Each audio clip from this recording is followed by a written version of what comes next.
The crystal champagne flutes caught the dim light of the chandelier, casting fractured rainbows across a table set for 12, a perfect tableau of a successful Seattle marriage. But beneath the polite laughter and the clinking of silverware, there was a vibration on the mahogany table, a phone screen lighting up with a message that was quickly turned face down, and a gaze across the room that lingered a fraction of a second too long. It was supposed to be a night of celebration, but the air was thick with a script that had already been written, waiting for the leading lady to deliver a line that would shatter the glass facade. If you find yourself drawn to the quiet devastation of secrets that refuse to stay buried, stay with me. The silence before the storm is often the loudest part, and you won't want to miss what happens when the thunder finally breaks. The rain in Seattle didn't wash things clean. It just made the grime slicker, turning the city lights into smeared streaks of neon against the dark glass of the penthouse. Inside, the air conditioning hummed a low, artificial note that seemed to vibrate in Julian's molars. He adjusted the cuff of his dress shirt, watching the reflection of the room in the floor-to-ceiling window. Behind him, the dinner party was in full swing. 12 people, their closest friends, or at least the people who qualified as such in a tax bracket, where intimacy was often a networking strategy, were seated around the long walnut table.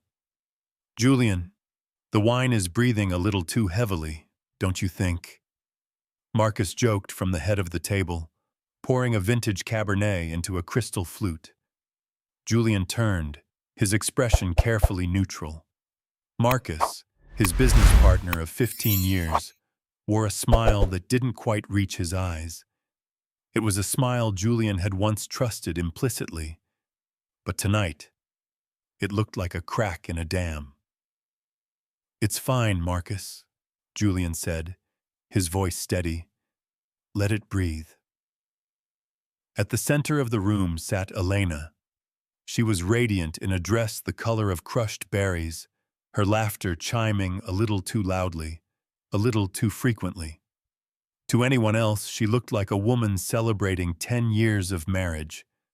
To Julian, who knew the cadence of her anxiety better than he knew his own blueprints, she looked like a woman standing on a ledge. He watched her hand tremble slightly as she reached for her water glass. She wasn't looking at him. She hadn't looked him in the eye for 3 weeks. Instead, her gaze kept darting to her phone, face down on the tablecloth, and then, briefly, almost imperceptibly, to Marcus. Julian felt a cold weight settle in his stomach, familiar and heavy. He took his seat opposite her. "So," a woman named Clara chirped, waving a fork. 10 years. In this city, that's practically a golden jubilee. What's the secret?" Elena's smile tightened. She picked up her napkin, dabbing at lips that were perfectly painted. "Honesty," she said, the word sounding tinny. "And keeping things interesting." Julian saw Marcus shift in his chair, a subtle adjustment of his suit jacket. A signal? Or just nerves? "Interesting is one word for it," Julian said, cutting into his steak. The knife scraped against the porcelain, a harsh sound that made 2 guests flinch. The conversation flowed over the bumps, fueled by expensive alcohol and the desperate need to avoid awkward silences. But Julian was merely waiting. He had seen the texts on Elena's iPad when she left it unlocked 3 days ago. He hadn't read them all. He didn't need to. But he had seen enough to know the architecture of his life was structurally unsound. He knew about the test. He had overheard her on the phone with her sister, her voice shrill with adrenaline. "I need to know if he'll fight for me, Sarah. I'm going to tell him it's over. Tonight. If he loves me, he won't let me leave." It was a game. a cruel, childish game designed to extract an ego boost from his humiliation. The main course was cleared. The room quieted down as the dessert wine was poured. The atmosphere grew heavy, the humidity of the rain outside seemingly seeping through the thermal glass. Elena pushed her chair back. The scrape was loud in the sudden silence.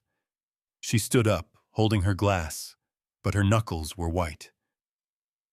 "I'd like to make a toast," she announced. Her voice wavered, then hardened. Julian looked up at her. He didn't blink. "Do it," he thought. "Burn it down." "To 10 years," Elena started, looking at the chandelier above rather than her husband. 10 years is a long time. Sometimes too long. A confused ripple went through the guests. Marcus stared at his plate, studying the pattern of the china with intense fascination. "Julian," Elena said, finally lowering her gaze to meet his. Her eyes were wet, performing the emotion she thought the scene required. "I can't do this anymore. The pretending, the distance. I want out." The silence that followed was absolute. It sucked the oxygen out of the room. Clara's mouth hung slightly open. "I want a divorce," Elena said, her voice dropping to a whisper that carried to every corner of the room. "I'm leaving you." She stood there, chest heaving, waiting for the explosion, waiting for Julian to shatter, to beg, to cause a scene that would prove she was the prize he couldn't afford to lose. Julian slowly placed his napkin on the table. He didn't stand up. He didn't shout. He simply reached into the inner pocket of his jacket and pulled out a small, black remote control. The silence in the penthouse was not empty. It was pressurized. It pressed against the eardrums of the 12 guests, heavier than the storm battering the glass walls outside. Elena's declaration, "I want a divorce," hung in the air like smoke, refusing to dissipate. She remained standing, her chest rising and falling in a rhythm that was slightly too theatrical. Her eyes were locked on Julian, wide and glistening, hungry for the payoff. She had written this script carefully. This was the moment he was supposed to stand up, knock his chair over, and demand to know why. He was supposed to plead, to drag her into the other room, to show the kind of raw, chaotic passion she felt their life had been missing. She wanted a scene. She wanted to be the center of a tragedy that only his love could resolve. But Julian did not stand. He did not knock over his chair. He didn't even blink. He sat perfectly still, the small black remote cool and solid in his palm. He took a slow sip of his wine, the liquid dark as blood in the dim light, and placed the glass back down on the coaster with a precise, soft clink. "Okay," Julian said. The word was quiet, flat, and utterly devoid of edge. It wasn't a question. It wasn't a surrender. It was a business transaction being finalized. Elena blinked, the moisture in her eyes momentarily forgotten. Her brow furrowed, a crack appearing in her performance. "Okay?" she repeated, her voice losing its tragic timbre and pitching up into confusion. That's all you have to say? I just told you I'm leaving you." "I heard you," Julian replied. He looked at her not with anger, but with the mild curiosity one might offer a stranger. "You said the distance was too much. You said you wanted out." "I am simply agreeing with you, Elena. If you want a divorce, you shall have it." A murmur rippled through the table. Clara looked down at her lap, embarrassed to be witnessing a bluff being called so brutally. Marcus, seated at the head of the table, cleared his throat. The sound was like a gunshot in a library. Julian, man, Marcus said, forcing a chuckle that sounded like dry leaves crumbling.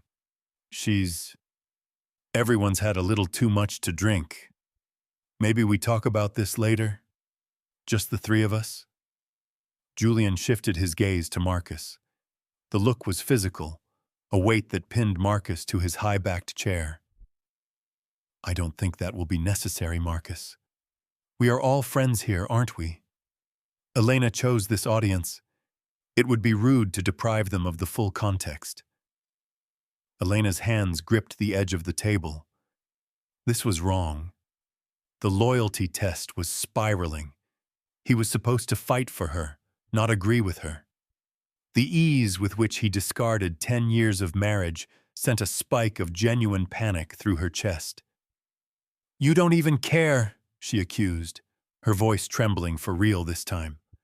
That's exactly it, Julian. You're cold. You're a robot. You don't feel anything. I feel a great deal, Julian said softly. He stood up then. The movement was fluid, controlled.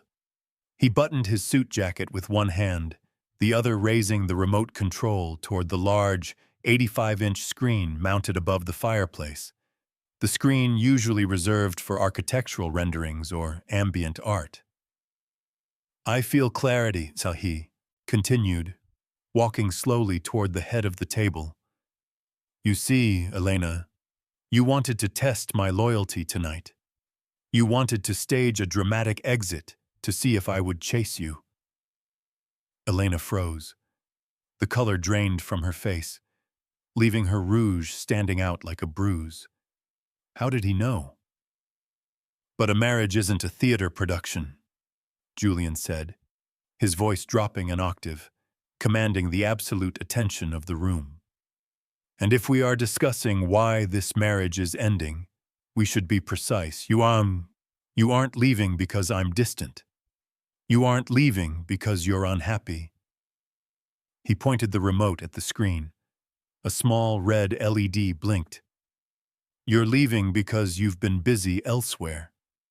Julian, stop, Marcus said, standing up abruptly, his chair screeching against the floor. Don't do this. Sit down, Marcus, Julian said. He didn't shout, but the authority in his voice was absolute. It was the voice of a man who owned the building, the table, and the truth. Julian pressed the center button on the remote. The giant screen flickered to life. The black void was replaced by a bright, high-resolution interface. It wasn't a movie. It was a timeline. A digital chronology labeled simply, The Truth. You want it out, Julian said to his wife, who was now trembling violently. Let me hold the door for you. The screen didn't flicker or grain. It was a 4K display, calibrated for architectural presentations where every line and shadow mattered. Now, it rendered the debris of a marriage with that same terrifying clarity. The first image that slid into view was innocuous at first glance. A time-stamped receipt from a restaurant called The Opal. June 14th, Julian narrated, his tone helpful, almost academic. He didn't look at the screen. He knew the sequence by heart.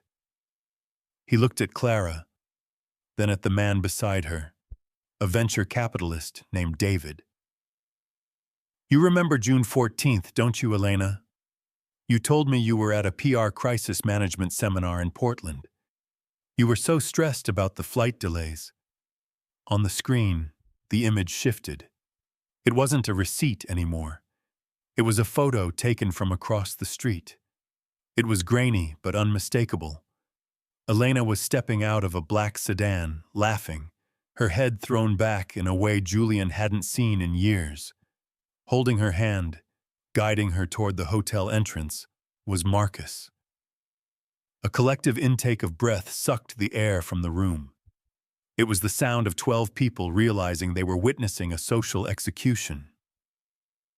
That's not what it looks like, Marcus stammered, his face flushing a deep, ugly red. We were meeting a client. That's business. The client must have been very demanding, Julian said smoothly. He clicked the remote again. The screen changed. This time, it was a screenshot of a text thread. The bubbles were green and blue, stark against the white background. The font was large enough for everyone at the table to read without squinting. Elena, 11:42 p.m. He's asleep.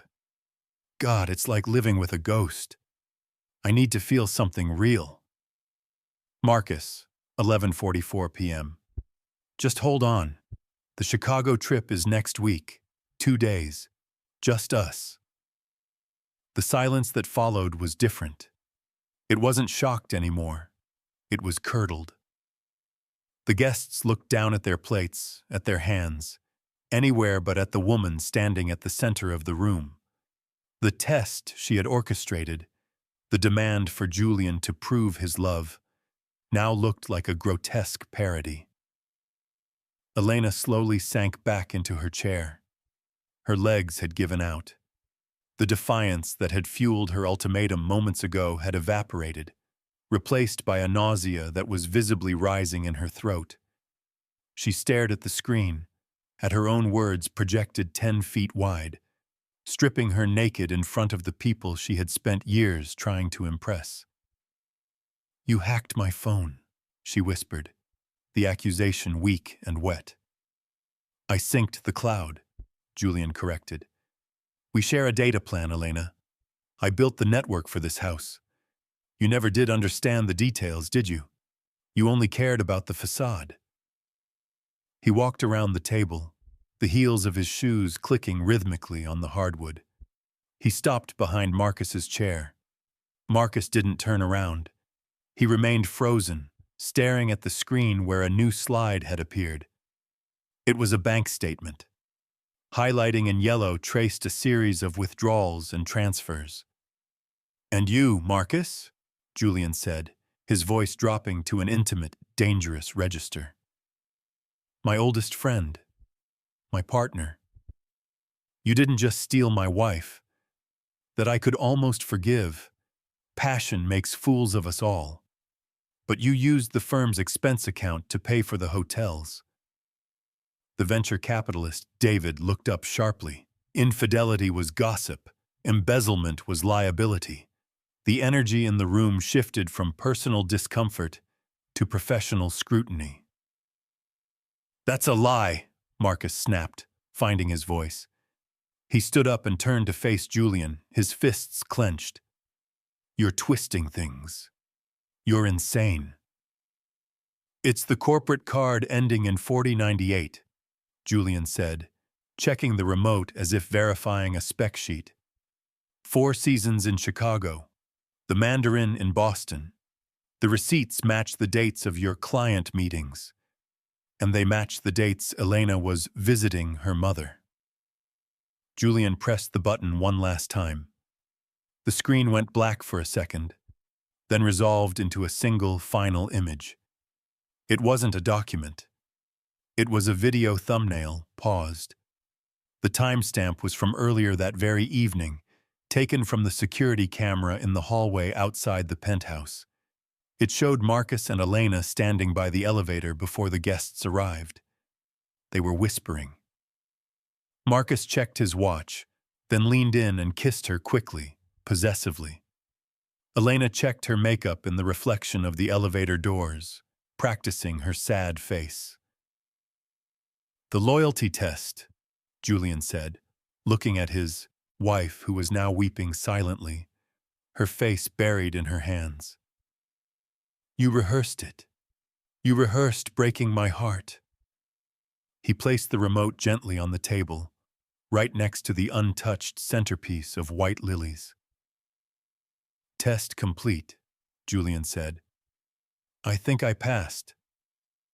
The video on the screen froze on the image of the kiss, a pixelated testament to the lie that had governed their lives. In the room, the only sound was the harsh, rhythmic drumming of the rain against the glass, sounding like applause from a dark audience outside. Inside, the dinner party had ceased to be a social gathering and had morphed into a crime scene.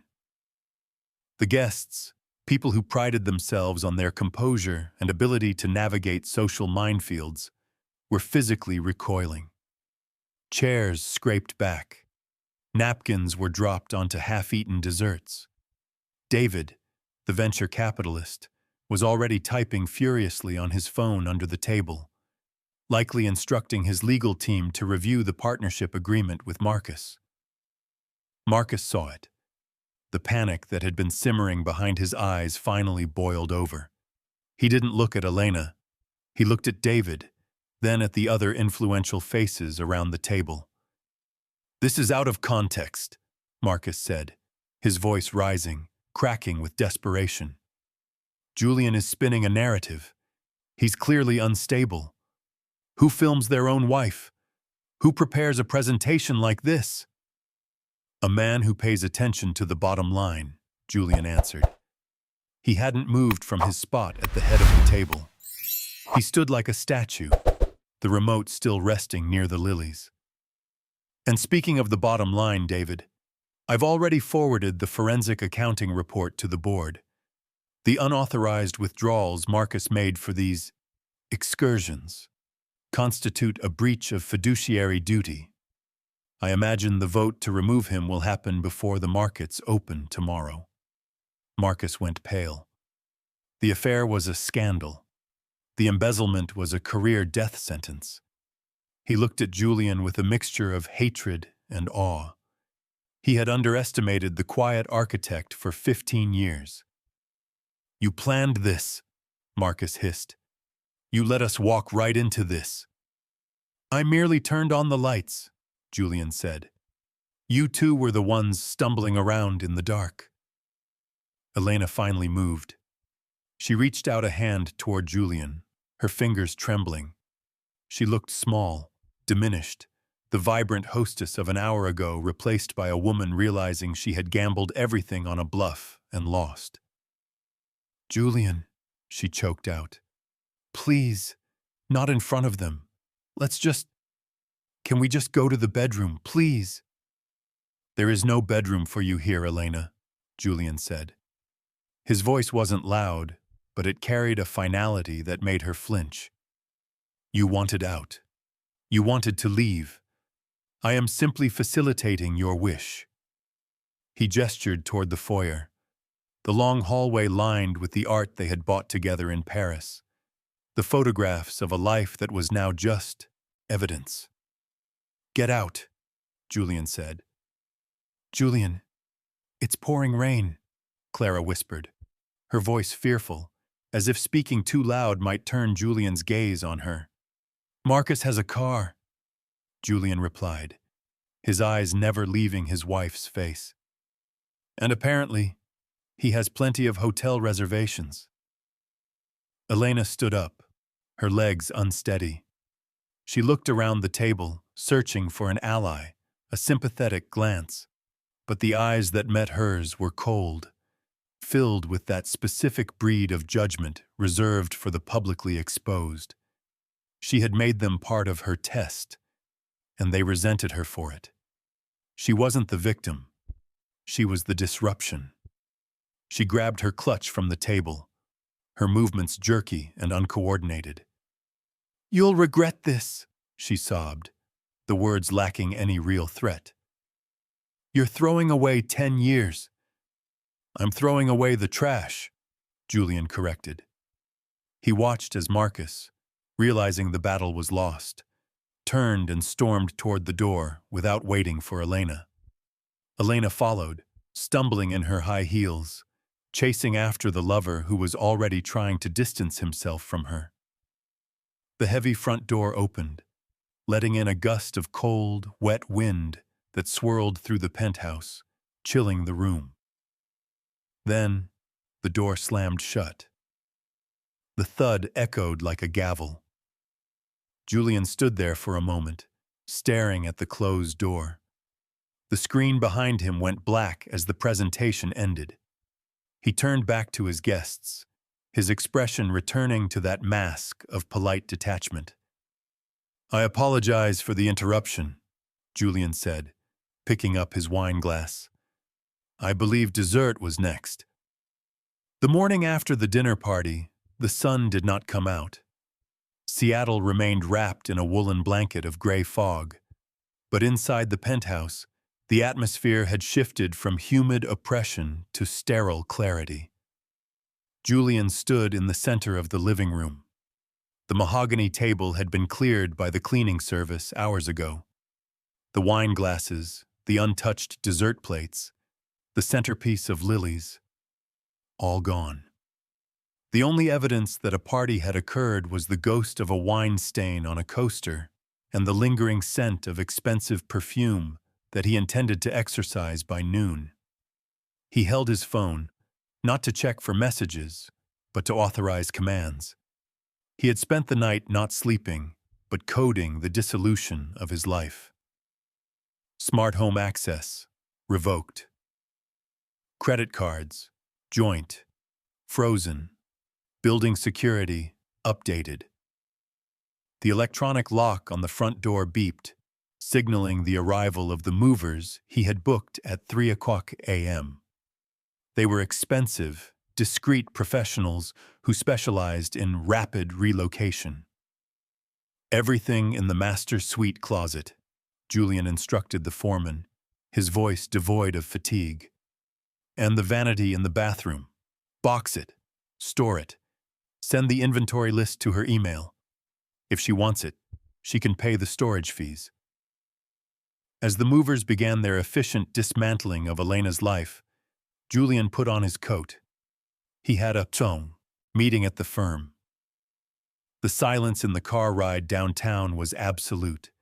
He didn't turn on the radio. He needed to hear the machinery of his plan working. When he arrived at the office, a steel and glass monolith he had designed 5 years ago, the mood was funereal. The grapevine in a high-end architectural firm was faster than fiber optics.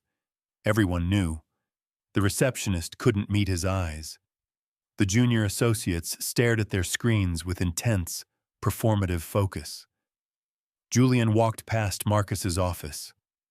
The glass walls were frosted, but the door was open. Inside, 2 security guards were supervising a young IT technician who was boxing up a computer tower. Marcus wasn't there. His access badge had been deactivated at 6:01 a.m. Julian entered his own office and closed the door. He sat behind his desk. The city skyline spread out behind him like a mural of indifference. His lawyer, a woman named Catherine, who possessed a shark's efficiency and a grandmother's smile, was already waiting on the video conference screen. The temporary restraining order against Marcus regarding company assets is filed, Catherine said, skipping the pleasantries. The forensic audit is underway. It looks bad, Julian. He wasn't just paying for hotels. He was siphoning consultation fees into a shell company. I know, Julian said. I tracked the IP addresses. And Elena? Catherine asked, her tone softening slightly. She's been calling the firm's main line. She says her cards aren't working. They aren't, Julian confirmed. She wanted independence. I've given her the opportunity to finance it herself. He swiveled his chair to look out the window. Down on the street, life was moving on. Buses ran, people bought coffee, tourists took photos. It was jarring to realize the world didn't stop just because your own axis had tilted. Somewhere in that city, Elena was waking up in a hotel room that was likely smaller and less luxurious than she was used to, realizing that the romance of an affair withered quickly when stripped of the luxury that sustained it. Marcus was now a liability, a man facing criminal charges, not the dashing alternative to Julian's stoicism. Julian felt a phantom ache in his chest, a muscle memory of the love he had once borne for her. But he clamped down on it. He couldn't afford nostalgia. Nostalgia was a structural weakness. His phone buzzed. A text from a number he didn't recognize. but the cadence was unmistakable. "You can't do this. I have no access to cash." "Julian, please, let's talk." He looked at the message for a long moment. He remembered the way she had looked at the elevator, fixing her makeup to break his heart. He remembered the loyalty test. He didn't block the number. That would be an emotional reaction. Instead, he forwarded the message to Catherine. "Add this to the file," he said to the empty room. "Harassment." Then, he turned back to his blueprints. There was a new skyscraper to design, a structure of steel and reinforced concrete that would never, ever bend. 3 weeks later, the rain had stopped, replaced by a biting wind that whipped off Puget Sound, rattling the street signs. Julian left his office tower at 8:00 p.m., his mind occupied with the structural integrity of a cantilevered balcony for the new project. He was building things that hung over the edge but didn't fall. It was a metaphor he wasn't ready to examine too closely. He saw her before she saw him. Elena was standing near the valet stand, huddled inside a trench coat that looked a size too big now. She wasn't wearing the sharp, tailored armor she used to favor. Her hair was pulled back in a messy knot, and without the professional lighting of their penthouse, she looked gray, diminished. She spotted him and stepped forward, blocking his path to the waiting car. The valet paused, sensing the tension, his hand hovering near the door handle. "Julian," she said. Her voice was raspy, stripped of its usual melodic confidence. "Catherine won't return my lawyer's calls. You blocked my number." "That's standard protocol during litigation," Julian said, clutching his briefcase. He didn't step back, but he didn't lean in. He maintained the distance one would keep from a volatile chemical. "Litigation," she scoffed, a flash of her old fire sparking and dying instantly. "Is that what we are now? A case file?" "That's what you chose," he replied calmly. "Move, Elena." She didn't move.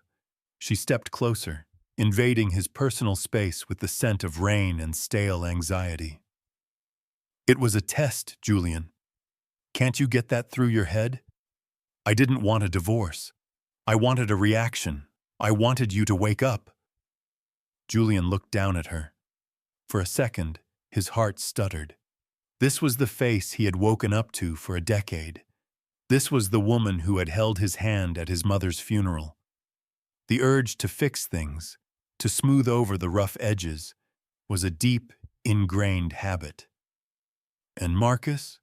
Julian asked, his voice low. "Was he a test too?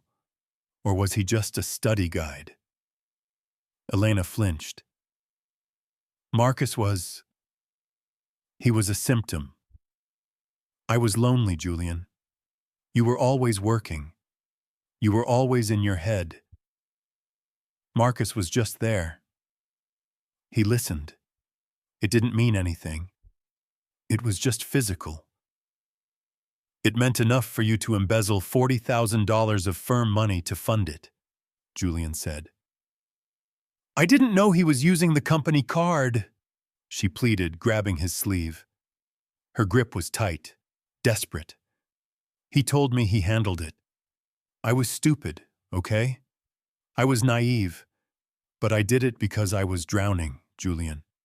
I did it because I needed to feel desired. If you had just looked at me, really looked at me, none of this would have happened." Julian looked at her hand on his sleeve.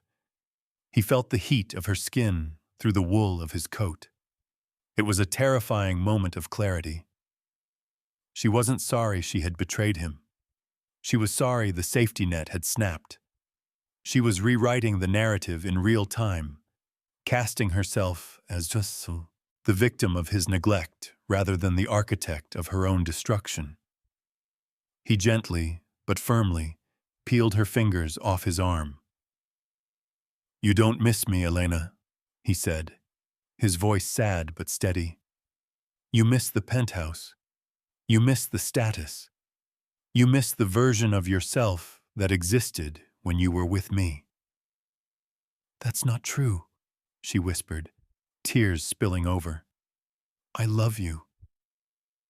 You love the audience I provided, Julian corrected. But the show is canceled. He signaled to the valet. The car door opened. Marcus is going to prison, probably, Julian said, pausing with one foot inside the car. He's blaming you, by the way. He told the investigators it was your idea to use the corporate account so nothing would show up on our joint statements. It seems his loyalty was as fragile as yours. Elena stood frozen on the sidewalk, her mouth slightly open, the wind whipping strands of hair across her face. The realization hit her like a physical blow. She was alone, truly, completely alone. Julian got into the car, and the heavy door thudded shut, sealing out the wind, the noise, and the woman who used to be his wife. As the car pulled away, he didn't look back at the rearview mirror. He looked forward, into the tunnel of streetlights, watching the city blur into lines of light, speeding away from the wreckage.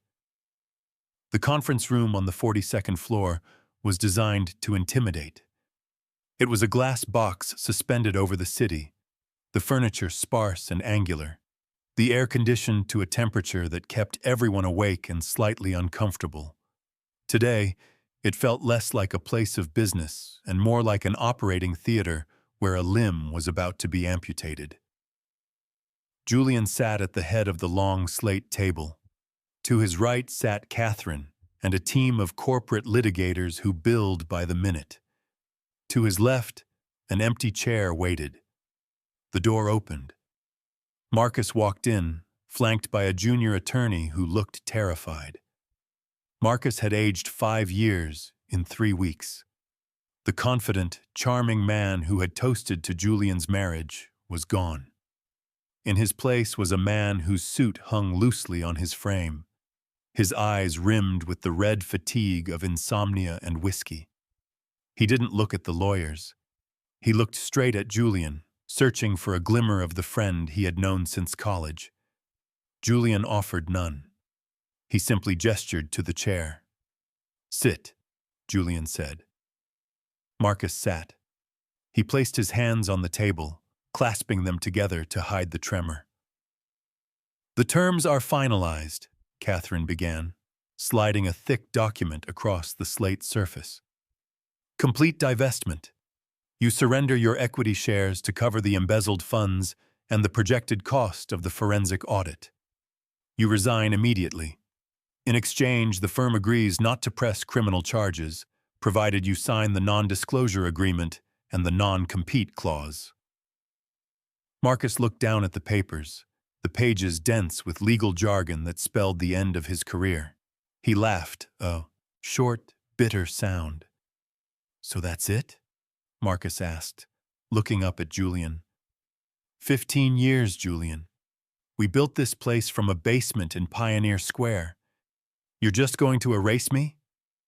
You erased yourself when you used the company account to book the 4 seasons for my wife," Julian said. His voice was devoid of anger, which made it worse. It was the voice of a man discussing a structural flaw in a blueprint. "You became a liability, Marcus. Liabilities are removed." Marcus leaned forward. "It wasn't just about her, you know. It was never just about Elena." Julian paused.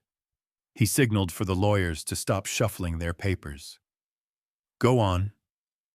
"You always had to be the best," Marcus spat, the envy finally leaking out, dark and pressurized.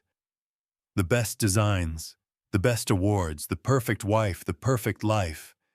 You walked through the world like you owned it. And I was just the guy who handled the logistics, the guy who made sure the lights stayed on while you played genius." "You were my partner," Julian corrected softly. "I trusted you with my life. I trusted you with my wife. And you neglected both," Marcus shot back.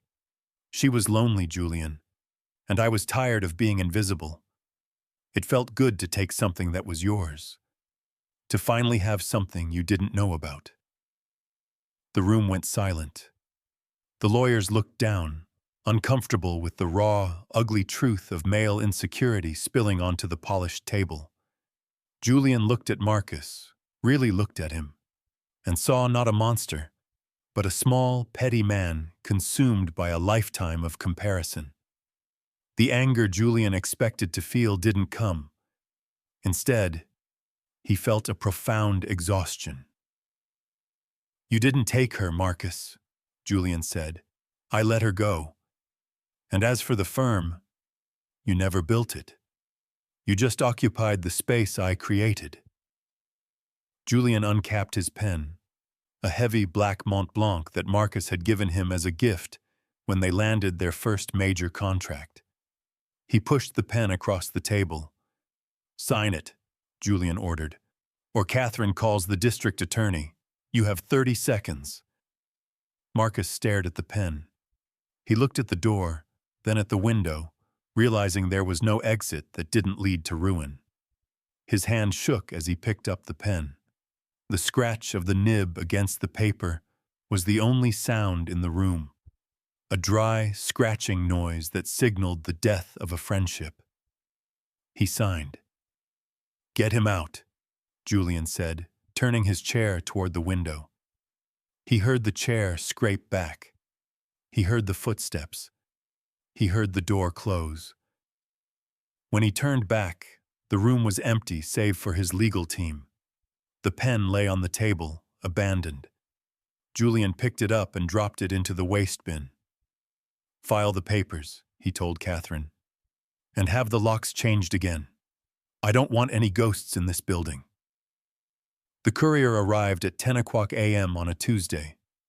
There was no fanfare, no dramatic storm outside, just a mild, gray Seattle, morning where the clouds hung low and soft like spun cotton. The envelope was thick, manila, and stamped with the seal of the King County Superior Court. Julian signed for it with a steady hand. He took the package into the kitchen of his new apartment. It was a loft in Pioneer Square, miles away from the glass penthouse that had felt like a display case. Here, the walls were exposed brick, the floors were reclaimed timber, and the windows looked out onto the ferry terminal where boats cut steady paths through the dark water. He placed the envelope on the island counter. Inside was the decree of dissolution. It was over. The marriage that had lasted a decade, the partnership that had defined his career, the test that had shattered it all. It was now reduced to 20 pages of legal syntax and a judge's signature. He didn't open it immediately. Instead, he made coffee. He ground the beans, the noise loud and mechanical in the quiet space. He poured the water. He watched the steam rise. 6 months had passed since the dinner party. In that time, the gossip had flared and died, starved of oxygen by Julian's refusal to engage. Elena had moved to Portland, according to the few mutual friends Julian hadn't cut off. She was working at a boutique agency, posting curated photos of new beginnings on Instagram that garnered fewer likes than she was used to. She was still performing, but the audience had shrunk. Marcus was still in the city, but he was a pariah. The architectural community was small. Word of the embezzlement had marked him. He was consulting for a minor developer now, doing work that Julian knew he considered beneath him. Julian took his coffee to the drafting table set up near the window. Spread out across the surface were the plans for the library annex, the project that had saved him during the darkest nights. He looked at the clean lines, the structural supports, the way the light was designed to enter the space. Architecture was honest. If the foundation was weak, the building fell. There was no way to lie to gravity. He realized now that his marriage had been a cantilever with no support. beautiful to look at, but destined to collapse under its own weight. Elena's test hadn't broken them. It had merely revealed the cracks that were already there. She had wanted a scene from a movie because she couldn't handle the quiet work of a real relationship. She wanted to be fought for, but she hadn't made herself worth fighting for. Julian walked back to the counter and slit the envelope open. He scanned the document.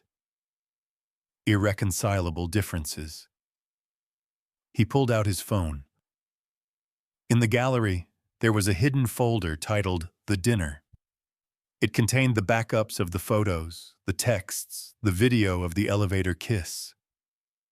For months, he had kept it. A digital shield against any lingering doubt. A reminder of why he had been so ruthless.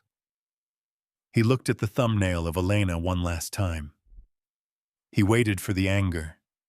He waited for the pain. There was nothing. Just a dull, distant recognition, like looking at a photo of a stranger he had met once at a party. Julian tapped Select, then Delete, then Empty Trash. The screen blinked, and the folder vanished. The memory was no longer evidence. It was just history. He put the phone down and turned back to the window. A ferry was sounding its horn, a deep, resonant note that vibrated through the glass.